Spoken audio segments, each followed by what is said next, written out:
Today we will read the chapter Somebody's Mother, and this chapter by Mary O'Brien.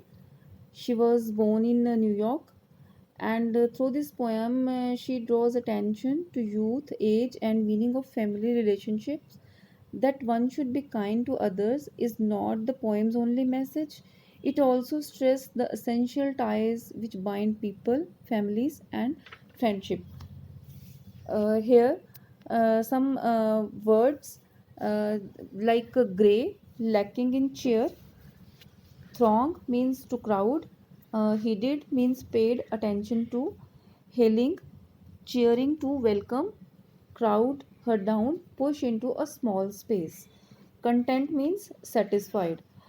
In this poem, Mary O'Brien wants to explain in the situation of an old lady who nervously waits to cross the road, and there was a boy who helped her. The first line In the first line, the woman was old and ragged and grey.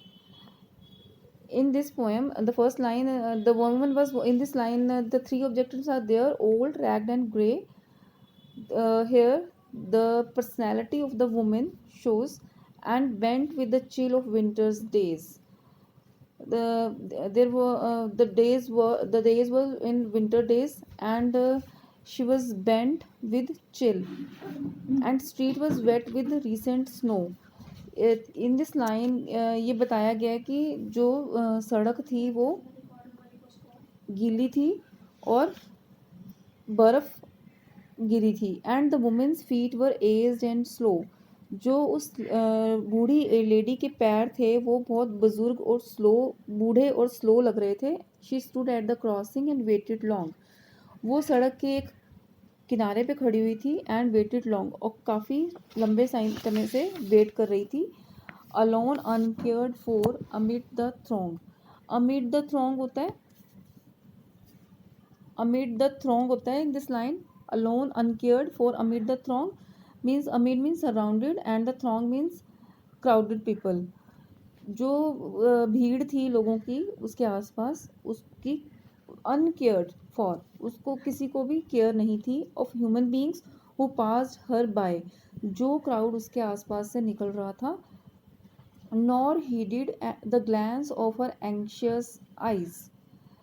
हीडिड होता है paid attention, attention पे करना। Nor heeded the glance of her anxious eyes, जो उसकी eyes थी anxious eyes, उसकी तरफ कोई भी अटेंशन नहीं कर रहा था।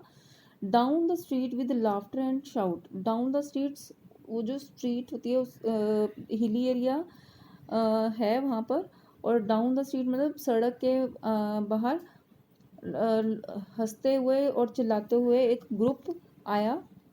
Glad in the freedom of school let out, जैसे कि उनको स्कूल से फ्रीडम मिली होती है, और लड़कों का ग्रुप आया। Flock of sheeps is there is a word flock of sheep, it represent the group of boys.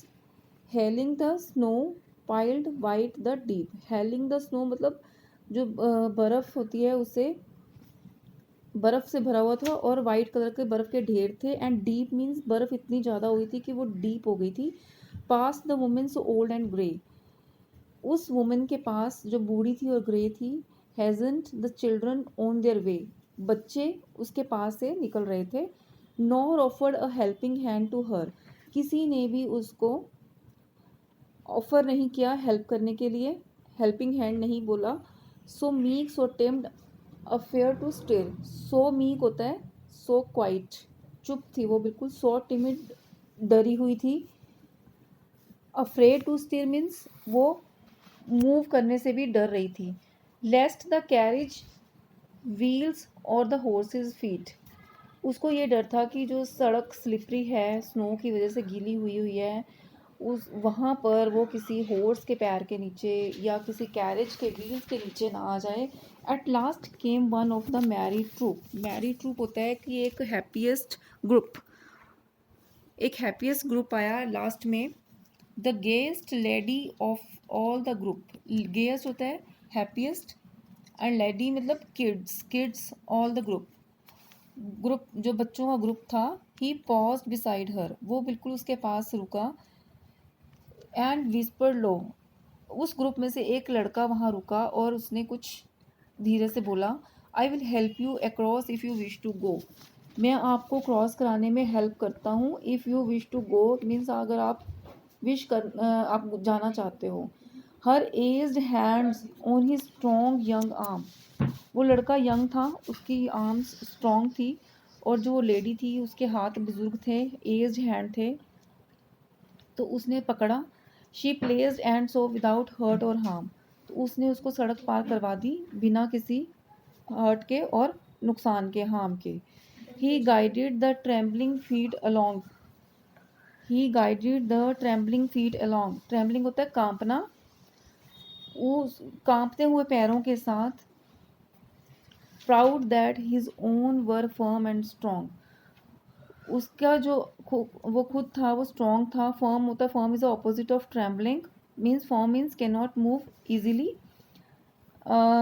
उसने सड़क क्रॉस कराई, then back again to his friends he went, उसको सड़क क्रॉस करवा के वो वापस अपने ग्रुप में आ गया। His young heart happy and well content, उसका जो हर्ट था वो बहुत खुश था, एंड वेल कंटेंट होता है, कंटेंट मीन्स सेटिस्फाई, बहुत खुद को सेटिस्फाई फील कर रहा था। She is somebody's mother boys you know, वो ग्रुप में आकर कहता है कि तुम जानते हो कि ये किसी की माँ है।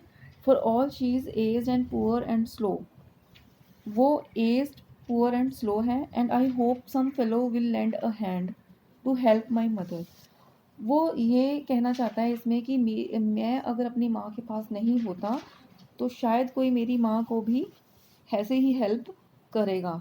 यू अंडरस्टैंड, तुम समझते हो।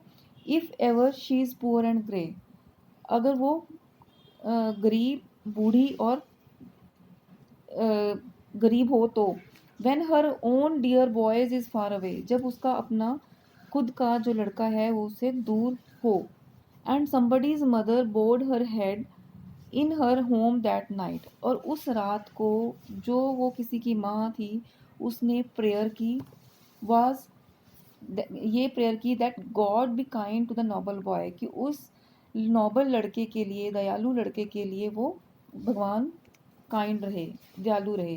Who is somebody son and pride and joy, जो किसी का लड़का है उसको खुशी और प्राइड मिले। So this is the poem,